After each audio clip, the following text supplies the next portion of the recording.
It's me again, Father Anthony Aneke of the Catholic Diocese of Enugu. And with me here is Father Kelvin Ugwu, a Catholic priest of the Missionary Society of St. Paul's. Currently, he works in Malawi. Father Kelvin is one of the most influential missionaries in the online media. His regular sharing start Facebook television have become popular because of his radical and dynamic approaches to spiritual and pastoral issues. Now, this conversation will focus on issues surrounding premarital education, which we call marriage course. Issues like the course contents of marriage courses, the training of experts, that is, those in marriage instructors who are experts usually involved in marriage counseling, and then the overall efficacy of marriage course in our own local churches here in Africa. Father Kelvin, tell me, how are you today? I'm fine. Nice to have you. Nice to see you. Nice to see you too. Just tell me, what is it like to be a missionary in Malawi? Well, it's a whole lot of things to be a missionary here in Malawi. The first thing you should realize is that you're not in your country. Sure. And then the things that follows the very fact that you're not in your country will follow, because you're not in your country. There are many things. There are restrictions. There are language issues. There are cultural issues. There is food issue. There is the people issue too. So you just have to find a way to blend in, and then you become part of them, and they too become part of you. So in one way or the other, you learn what they have or who they are, and they too learn what you have and what they are bringing to the table. Wow, thank you so much. I pray that God will always strengthen you. You are doing very well there in Malawi. All right, let's talk about our discussion. Father, marriage as an institution means a lot to the church. Okay, it is a sacrament, also a covenant. In fact, it expresses, just like St. Paul says, the union between Christ and his church. But in recent times, we realize that marriage has been under threat by a lot of factors. Recently, we are hearing cases of high rate of divorces. We hear separations here and there. We have cases of domestic violence, especially here in Africa. Now, over the years, the church has placed more emphasis on premarital education, which we call marriage course. And for the church, marriage course is a prerequisite for prospective Christian couples. But then we also realize that even in recent times, the importance, the worthiness of marriage course has been neglected, has been belittled by some of our local churches here in Africa. So it's something of concern. So, Father Kelvin, in your opinion, what do you think are the factors that contributed to this negligence, this triviality approach towards marriage courses, especially here in our local churches in Africa? And do you really think there is a connection between the high rate of marriage divorces these days and then this neglect of marriage courses in our own local churches here in Africa? Okay, it is beautiful that you are talking about the local churches here in Africa, and I could see the emphasis all through Africa, Africa, Africa. And I think the very first thing that we should deal with is this dichotomy that we already have with issues that have to do with the marriage in Africa, and also what we call the church marriage, because almost all African culture has, this dichotomy. There is always the African marriage, or you could say the traditional marriage, and then you now have what you call the church marriage.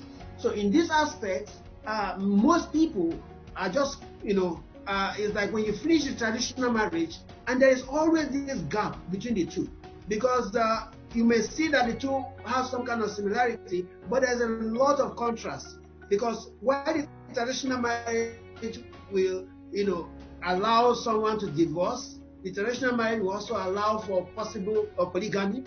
The church marriage does not allow these very important aspects. And so, when people get married traditionally, because they need to do that first before they come in for the church marriage, there is always this thing that goes in within them, that they're already married. So when you are coming in to begin to teach them things that have to do with the marriage courses, You know, you are like, they're all coming to fulfill all righteousness. They're just like, okay, let us participate. So this very aspect has to be dealt with. That's the first part. The second part why people should realize this is that the way we even sell the idea to people, what we give them, what we tell them about the marriage course. If you have a good packaging of the marriage course, you have the possibility of making people feel attracted to it.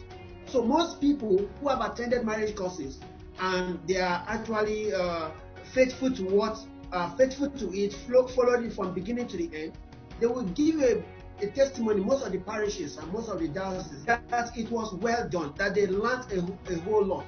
But you know, that was like something that you forced them into in the first place. It's like a child whom you are forcing to go to school.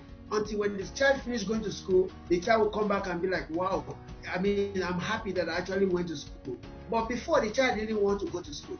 So we are not doing enough to make them see the beauty of what this course is and the details of things that they're going to learn and why they should be there.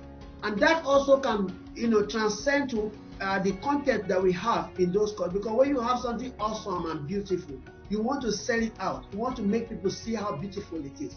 So these are the things that possibly may have contributed to why people are trivializing it and making it look like it is not something that is awesome. All right, you talked about the style and how we package marriage course. Let's talk about the concept of marriage course because what we discover is it seems that there is no universal scheme of marriage course. You know, dioceses and parishes adopt schemes peculiar to them. The same could also be said as regards to the training of experts, marriage instructors. There is no universal scheme of training. It seems that there is a diversity here and there. So, in your opinion, what do you think about that? What is your take on that? You know, how is it organized there in Malawi? Let us look at this. Humans, we are all different, and we are all operating in different levels. In the level where we are here in Malawi, with the level of my parishioners, there are some things that are very important to them that we need to talk about, that will make more meaning to them, contextualizing into their own background and to their own situation. That if we bring some things that you would say in some parishes, let's say a very big parish in Lagos or one parish in the US, you know, you bring it to their own to their own environment, it might not carry much, should I say, impact. So that is the first part.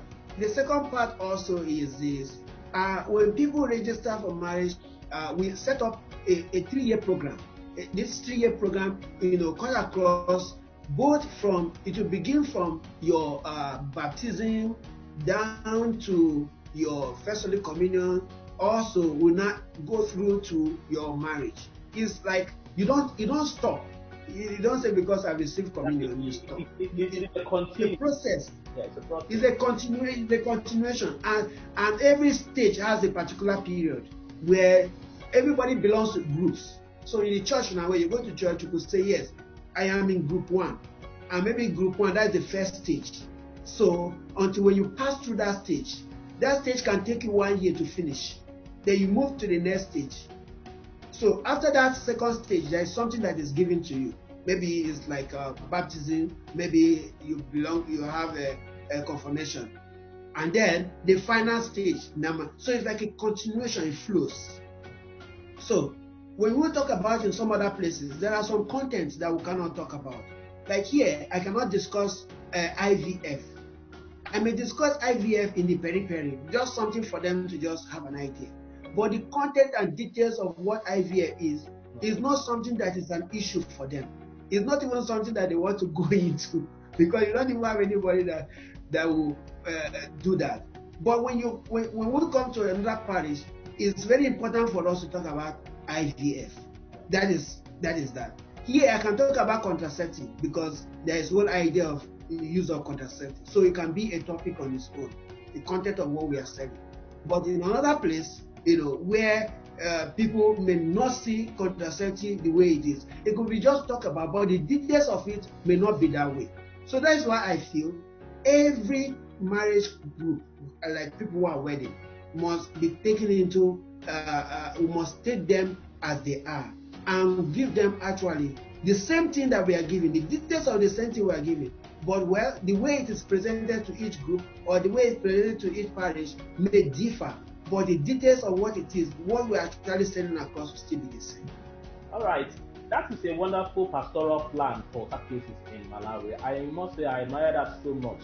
Okay, because one of the problems here we have here, like here in Enugu, we have a period of 2 months of marriage course. Okay, some dioceses, they will say they have like 4 months or 5 months, and some dioceses would also just say 2 months. For me, I don't think the period is enough. What period do you think that should be enough that we can actually, bring people to be participating and more interested in marriage course activity? Yeah, you see, I've asked a lot of people some questions, and it is quite important that I was shocked. Like many people felt that the way we are doing it, we need to look at it deeply. And even when you contacted me to talk about this topic, this is very passionate to me. It's passionate to me because there is something that we are lacking. There is a gap. And that gap, if we don't fill it, it will not really, go well. The first thing we must realize is this. Marriage, the church is a family. The family makes the church. And if we need to put a lot of energy in building this family the way it should be. Because if the family is not built the way it should be, the repercussion is much. It will affect all the other sacraments. It will affect the people coming for baptism, people coming for confirmation. It will affect the children that are produced that possibly will go for a holy a holy order. So it affects every other sacrament. But when you have a family that is well built, the church flows. Every other thing flows. The things become very cool. But we don't pay much attention to it. Marriage as a vocation, just like how priesthood is a vocation. We spend a lot of time in training priests, beginning from the minor seminary down to the major seminary. It's a whole lot of years. And even after that, we'll call that initial formation. So even after that, when you're ordained, you still continue what we call the ongoing formation. You see, there's a lot that will be put into the particular diocese, to have what you call the marriage course. That is already a gap, and that gap is not filled. Now, I sometimes online I teach people about contraceptive, because it's not just enough to say, well, don't use contraceptive, but you must tell them why. Why would they not use contraceptive? Because human mind will always ask that question. So when we provide reasons like that, I'm shocked to discover that people don't have an idea of why they should not use contraceptive. But when you go details why they should not, you discover that the disadvantage in using contraceptive is even worse than the pregnancy that they're trying to avoid. So, and I also imagine that the young ones, when I talk about what we call the natural family planning, the Billings method, and then I try to tell them about the mucus that is secreted in their private part. There are those days where you have the thick and also the one that is slippery, the one that is clear. And every month they see this thing, but they don't know what it's actually saying. It's like you see this thing happen every month in your body, but it doesn't cut across you that there is something that is saying to discover when actually is your ovulation. So these lessons are not taught. These things are not said to them. And we don't necessarily need to wait until when they are about to get married before we begin to give them all this. So there could be something that will bridge the gap from confirmation young ones to know everything that has to do with marriage. So that even before they find somebody that they want to marry, they already have an idea of what marriage is all about. Not when they are already in love, when they are entangled, so to say, and then you see people who are just hurrying to just get married. Like by that moment, the whole thing about them is emotional. Is emotion that is operating. They just want to get married and get away with it. By then they are not really settled to learn.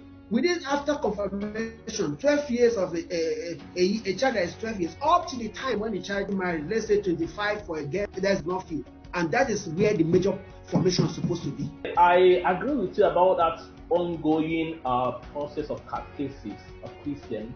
especially from confirmation to the marriage course class, because that is one of the problems we are having here. That gap, that lacuna is very, very dangerous.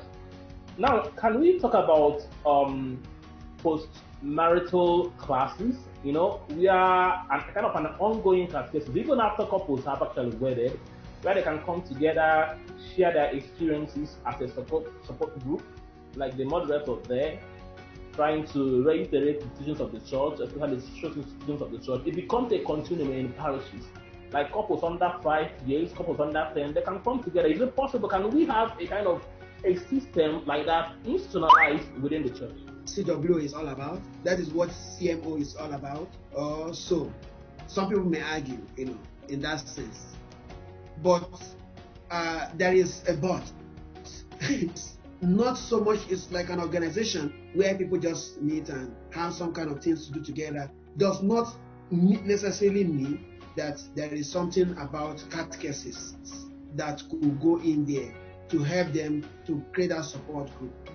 So if we want to create a total new group in our parishes, that is very possible. But again, if we want to incorporate it into, but this is actually where the problem is. Most issues in marriage course, like marriage courses, you may discover one thing: is either one of them is actually active. Is either the man, one that is carrying everything in his head, or is either the woman. But you see, most cases, the effectiveness of marriage course comes when the two of them are not just one is nonchalant, but when both of them are together learning it. That is even the effectiveness of Billings method. And Billings method is very effective if both of them cooperate to work it together. That is the effectiveness of living together if both of them cooperate to live together. So this is why if you have a support group that will bring husband and wife together, in the sense that there will be an avenue to share, avenue to talk about marital life, avenue to talk about how the society is evolving, what are the things that we should do. There are these things, if it is done, it will help a lot. You talked about, you know, the active participation of the couples, okay, how important it is. But sometimes you also realize that it becomes a problem when they are somehow separated from each other. Probably the man is abroad, the woman is here. So I want to ask, is it possible we can, you know, organize marriage courses online? Can we digitalize marriage courses so that it would help people who have pressing engagements like that in the church? Very important question. Thank you so much, Father. Online courses. For me, online courses should not be seen as a norm. It is like in a very, should I say, a situation where that is like an alternative. But that should not be seen as the norm. The same way that we have online mass these days because of COVID-19, the same way that we have, even this interview we're having right now, if we have opportunity of meeting one-on-one, you know, it has its own vibe much more than just the online. This is not to say that online is not beautiful. It is. But when we cannot, on the occasion when we can't, but we don't have any other alternative, then we use it. That is the first thing we must establish. Then the second thing we must establish is these two people are going to live together. For me, I feel instill into them the ability to come together, to learn that together. That will really, really go a long way. I know if we have that first of all as something very important, then we can now begin to talk about the alternative. On occasion where we have exhausted all the major things, the norm, but we just want to do this, but we don't have the opportunity. We just have to follow it this other way. Then we cannot begin to talk about the online courses. There are some parishes, especially in the US, where you have online courses. You know, yes, for marriage couples. Yeah, you have online chat group like this. You know, where people come and talk about these things and they teach them online. That is true. People do masters online. People do PhD online. So there is no there's no rule that you cannot do some of these courses online. You can. That is true. Yeah. But my only reservation is, let us not take what we could see as the alternative as the norm. Because once you see it as a norm, every other person realizes and says, well, let me just do online. We all know that going to class to sit and learn can be much more effective, or it will bring your body and your soul to that particular class than just being online. We know that very well. So online classes can be organized. And then there are many parishes who, as I said, are already doing it. But depending on the parishes, if it is like in my parish here, there is no possibility of it can't work, because people don't even have smartphone, first of all, to talk about, So you must put into consideration the parish where you are, the people. And then that is where you can begin to say, well, let us use the means that we have now to get what we want. All right, Father. Now, marriages are always involved with young people, and young people are interested in adventure, in things that they get them interested in. So how can we make marriage courses, especially here in Africa, more interesting to young people, more participatory to them? What level can we put in it so that people can be interested, so that they won't see it as a kind of just to fulfill righteousness, a kind of a stepping stone to what they want to achieve in life? How can we organize ourselves to train experts in order to help these young people more interested to actually form themselves, to take it serious in what they're about to enter? The first thing that came to my mind as to asking that question is, are we ready to spend money? Because most times we are not willing to spend money on getting the best. We just want to settle for the less. And that is the reason why in most parishes you see the catechist alone running the show, taking charge of all the costs. Like the catechist is an expert in any topic that at all that is there. And then in other parishes we involve some elderly people who possibly may not even know some things that are involving. They may be very good in some aspect, but we'll just bring them and say, well, you people have been doing this, and then they just continue. They give you, well, this is how it should be. When your husband talk, don't talk to. When your wife is cooking, sit in the parlor. Some of these things, where in some instances they can be helpful. But there is if you go to some parishes, the same people are running it every year. They have been there for 30 years, for many years. It might be good with experience, but human aspects we need to know that we are involved in. And because if we don't put that into consideration, it cannot be attractive. Now, why I began with saying, are we ready to spend money? This is actually a topic of marrying and having children. Having children alone is a topic. How do you have a child? When do you actually possibly meet your partner and you are sure that you can have a child? With Billy's method, you can actually know your ovulation. With Billy's method, well taught, you can equally know when to meet with your spouse, and if you want a male child, you have a male child. If you want a female child, you have a female child. This would need an expert that knows this thing very well, to be able to give a very clear explanation, clear teaching on this, with illustrations, if possible, with a life experience. Are we ready for that, or we are just going to settle with anybody? The second part, the same issue of having children. Put a lawyer or somebody who is in charge of an orphanage, or somebody who knows more about adoption, to give them details of how adoption works, of things that you need to do, and the beauty of adopting a child, and the procedure in case you want to adopt a child. Do we have somebody that will be able to put them through on that aspect? The issue of still on giving birth, the issue of IVF comes in. When the church says IVF is not allowed, do we have enough reason to tell them the dilemma that is there, the moral dilemma in IVF? When I wrote about IVF in details, I was shocked that people didn't know that this is the reason why the church is against IVF. And even they themselves, after reading it, could tell me categorically that, well, if this is actually the case, IVF is not something I want to go into. Do we have embryologists? Somebody that will come and tell them about the embryo and how things are being formed. Can we get people like that? This is just one issue that has to do with what? Giving birth. Normal thing that will surely happen among couples. So we can go about other issues, about settling issue, quarrels, issue that has to do with health issue. So can we get experts on these issues? Experts that will actually come and handle these issues in the way that it should be. Not just settling for mediocrity.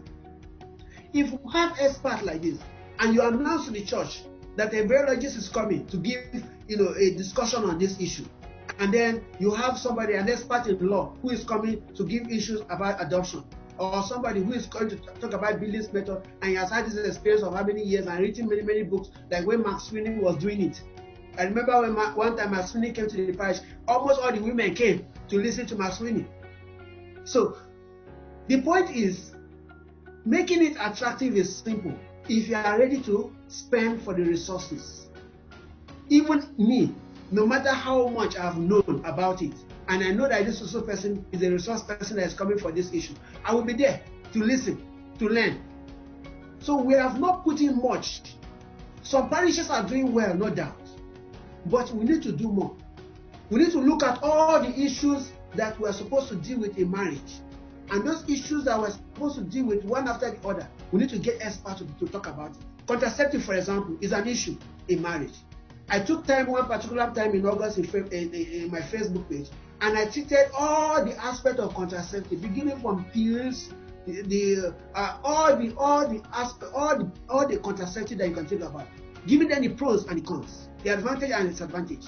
And at the end of all the lecture, we all concluded that the disadvantage in contraceptive is worse, is more than even the pregnancy that is trying to prevent. And within them, because they are human beings who are reasoning, they could come up with a conclusion on their own that yes, these things have side effects, these things affect even the child that is unborn, this thing affects the body of a woman. So to make it attractive is simple. We must flow with the trend. We must flow with the mentality of the people at the moment. If we're able to do that, people will long for it. People will yearn for it. And like as I said before, we don't necessarily need to even wait until people are getting to a particular time of marriage to come and give them a lecture on contraceptive. It can be a parish topic for a month. Okay, this month we are dealing with this topic. This other month we are dealing with this topic. You, let us register. People who registered for that course will be marked. Whenever they come any year to come and do marriage course, we know, oh, this social time we did this social thing, and you are among those who participated. So we're only giving you a refresher course. Now we are going to, to refreshing you again, but you already have an idea of what it is. So in that sense, you already carry even the people who are not married along, and they know all the details before they even begin to choose who to marry. So that is, in that way, you have made it very attractive for the young ones. There is no young person that if he put all those things in place, that will not want to participate.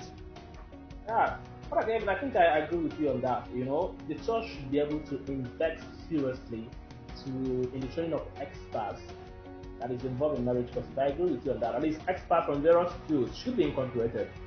I think the church should also institute something like an institution. Like here in Enugu, we have what we call an institution called St. John Paul II Theological and Scientific Institution of Inquiry on Marriage and Family Life. And their objective is to train experts who are going to become professional marriage instructors. But I think it's up to just 3 years now. I think if diocese can adopt that, it will be a diocesan affair that this institution should be training marriage experts, and then parish priests and parishes will organize programs like that, just like you said. I think this will go a long way to, help our people, especially young people, and make it very much attractive. Thank you so much, Father Kelvin. Now, lastly, as a pastor, what final admonition would you give to young people, especially people who are going to marry, and then also to Christians generally, as regards to the current challenges facing marriage institution in our modern times?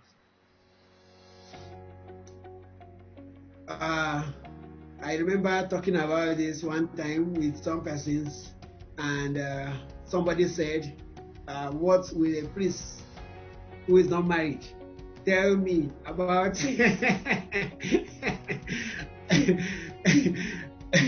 tell me about marriage? So, and then I just said, well, I just smiled and said, well, one thing you should understand is this. There are ways, there are different ways of experiencing things. There is an experience that you are involved, you know. There is also an experience of people's experiences, you know. And then there is also you having your own knowledge on basic issues. That experience of people's experiences, people take it for granted. Like you have, as a priest, you may have had a lot of dealings with couples, you know, to handle issues. Couple 1, couple 2, experience of couple 1. You have another experience of couple 2, couple 3, 4, 5. You know, that is extending with 20 years. You know, that is rich. That is already very rich, much more than you can even imagine. Couple with also your own family, because you came out from a family. I'm saying this because I want the young ones to listen. Most times they just flow with emotion. Marriage has to do with both your emotion and both your reasoning. You must balance the two. And some people will say the highest or the longest journey that a woman will make is the journey from the heart to the head. And the longest journey that a man will make is the journey from the head to the heart. In that sense, what we are trying to say is this: creating that balance where you are not just flowing, like you're not just, oh, I've seen this man, he has 6 packs, or he has this social amount of money, or there's a way that he looks, and but you are not experiencing the real man. The same thing happened too with if it's a woman. So this is my advice, and this I've always maintained.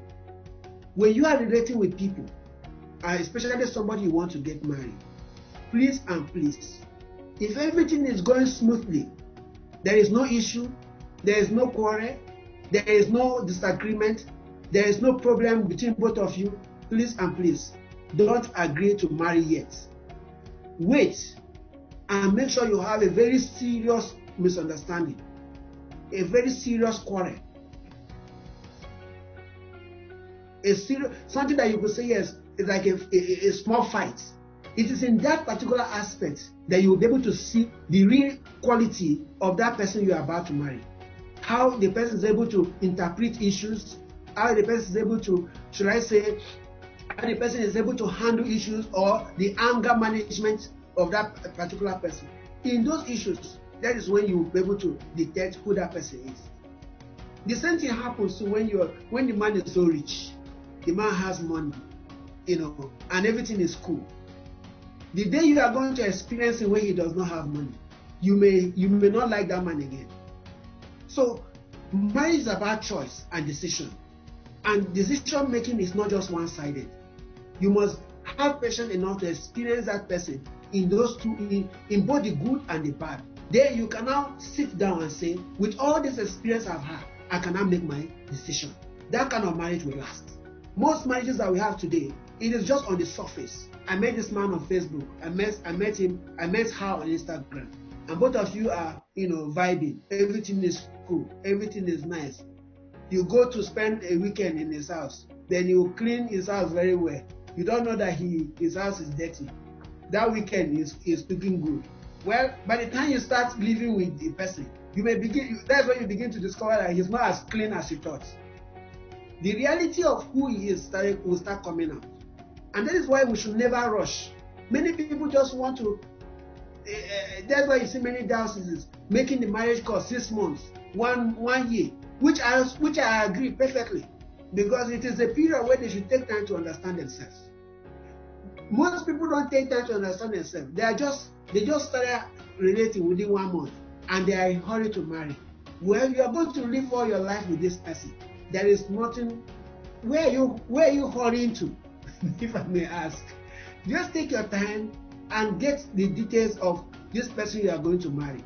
You are discerning this character, this attitude, this world view. Then there is already a divide, and that divide will appear. Then let me also talk about this traditional marriage. I think I hinted it earlier on.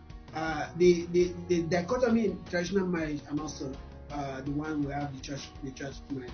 I think there's a lot that we need to do to be able to integrate the two. As African theologians, I should leave this for theologians and those who are actually who are working on this field, to find a way to integrate it. It is somehow that after somebody finished having what you call the traditional marriage in the month of, let's say last year, maybe August, the person is now planning the church marriage maybe the following year. And then in the traditional eyes, this person is married, they're supposed to live together and do everything as husband and wife. But in the church eyes, no, you are not married. You are not even supposed to stay together. And so there's, should I go? Should I not go? You know, there's this confusion and all that. But if we're able to create that integration and put everything holistically, then we can follow this couple very well, beginning from their traditional and what we call the church wedding, mingling together in a way that it will be very beautiful. That will really help a lot to, you know, curtail some of not just expenses that people incur during marriage, but for them to understand the depth of what marriage is, so that you don't spend money so much in traditional. You come again and spend so much in this, but the details of what is the main thing about marriage you don't know, but you know about marriage, but you don't know what marriage is. Wow. Yeah, that dichotomy you're talking about, traditional marriage and then the white wedding, that is a very silent point. I think we should call an African synod on that. We should get our theologians and Methodists to talk about that, to deliberate on that, and come up with something solid for the African church. Thank you so much, Father Kelvin, and thank you so much for granting us this live interactive section.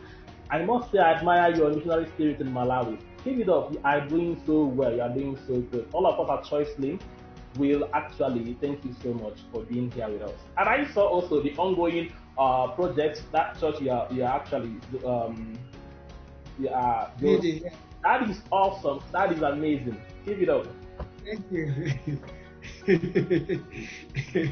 Thank you so much. And of course, I'm from Enugu, but my diocese is from Nsukka. I'm so happy that at least I could have friends for the Aneke from Enugu. So it's a beautiful thing, and anytime I touch you, surely you'll see me in your parish. Well, anytime you come to Enugu, I would glad to see you. All right. My regards to the Malawians. Okay, brother. Okay, they will hear. Ziko Bambi. Zikomo.